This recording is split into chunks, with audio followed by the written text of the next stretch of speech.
السلام علیکم، آپ دیکھ رہے ہیں کے نیوز چینل۔ خبر شامل کرتے ہیں شرکپور شریف سے۔ ہمارے بیورو چیف طاہر خان کی رپورٹ کے مطابق شرکپور شریف کے نوائی گاؤں نرنجی میں اوباش نوجوان کا حملہ، چادر اور چار دیواری کا تقدس پامال۔ تفصیلات کے مطابق شرکپور کے نوائی گاؤں نرنجی کے رہائشی امجد علی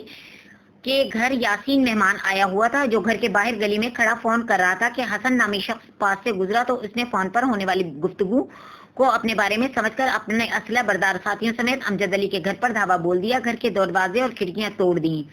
اور اندھادھند فائرنگ شروع کر دی، جس پر ملزمان نے رائفل کا بٹ مار کر یاسین کی آنکھ زخمی کر دی اور گھر کی خواتین کو تشدد کا نشانہ بھی بنا ڈالا،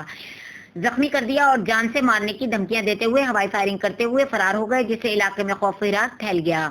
اہل محلہ نے فوری 15 پر کال کی تو مقامی پولیس کو اطلاع ملتے ہی ایس ایچ او عدیل شوکت بلوچ بھاری نفری کے ہمراہ جائے وقوع پر پہنچ کر گولیوں کے خول اکٹھے کر کے 6 ملزمان کے خلاف مقدمہ درج کر کے تفتیش شروع کر دی۔